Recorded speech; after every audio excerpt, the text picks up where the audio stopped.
सचिन की वजह से घर में हो गई है बहुत बड़ी मिसअंडरस्टैंडिंग और रोशनी की ज़िंदगी में आ गया है फिर से एक नई मुसीबत। Hey everyone, welcome back to my YouTube channel. उड़ने की आशा सीरियल के आने वाले एपिसोड में आप सबको देखने को मिलने वाला है कि रेणुका अपने बेटे, लाडले बेटे तेजस का पीछा छुड़ाना चाहती है रोशनी से, और इसीलिए वो अपनी बेस्ट फ्रेंड सकू के पास जाकर कहती है कि मुझे बाबा जी से मिलना है और मुझे उस रोशनी को अपने तेजस की ज़िंदगी से बाहर निकालना है। और वह बाबा जी के पास जाएगी भी, हालांकि शक्कू मौसी ऐसा बिल्कुल भी नहीं चाहती है, लेकिन क्या करे, अब उसकी फ्रेंड रेणुका ने बोला है, ये तो करना ही पड़ेगा उसे। तो बाबा जी के पास जाकर वो ना एक ताबीज़ टाइप का कुछ लेकर आएगी रेणुका और लाकर उसे मंदिर में रख देगी। सचिन साइली मंदिर में पूजा कर रहे होंगे तो सचिन को अचानक से वो ताबीज़ दिख जाता है। वो उसे उठाकर कहता है, अरे ये ताबीज़ कहाँ से आया? बाबा की बाई को लाई होगी, मुझे ऐसा लग रहा है ना बाबा के लिए लाई होगी कि बाबा की सेहत वगैरह ठीक रहे। तो वो बोलता है, साइली जा तू अपना काम कर, मैं ना ये बाबा को दे के आता है। तो बाबा बाबा बाबा करते करते वो बाबा के कमरे में पहुंच जाता है और कहता है, बाबा अपना हाथ दे। तो बाबा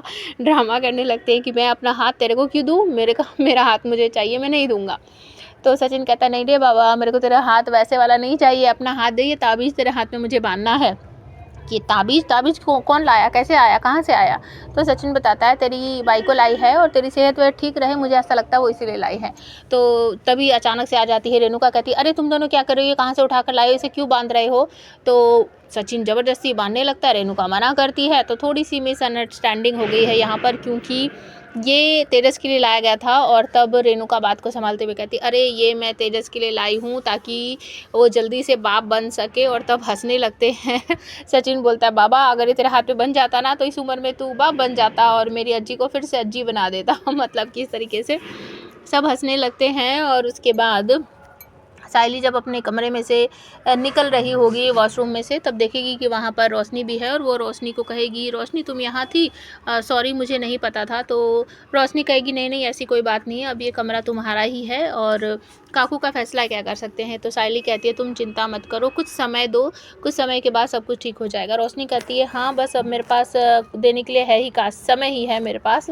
तो साइली अपना काम करने चली जाती है और तभी रोशनी की ज़िंदगी में फिर से पुराने वाला नया तूफ़ान बनकर आने वाला है। वो पीएसए जो था वो फिर से उसे ब्लैकमेल करने वाला है, जो जानता है कि ये रोशनी नहीं है, कल्याणी है और इसका आई है, इसका एक बच्चा है और इसका असली नाम ये है, ये एक नंबर की फ्रॉड है। ये वो जो सब कुछ जानता है ना, वही उसके पास फ़ोन करेगा और कहेगा कि मुझे पैसे चाहिए, अगर तुम चाहती हो कि मैं अपना मुंह बंद रखूँ, तुम्हारी सच्चाई किसी को ना बताऊँ, तो मुझे 1 लाख रुपए समथिंग कुछ मांगेगा वो। तो वो कहेगी, तुम मुझे एटीएम समझते हो क्या, जब भी बोलोगे तब मैं तुम्हें पैसे निकाल के दे दूँगी, मेरे पास पैसे नहीं है। तो वो कहता है कि ठीक है, नहीं है तो कोई बात नहीं, अब रोशनी मरेगी और कल्याणी जिंदा हो जाएगी। और अपकमिंग एपिसोड का एक नया प्रोमो लॉन्च हुआ जिसमें दिखाया जा रहा है कि चिट्टी सचिन पर हमला करने वाला है।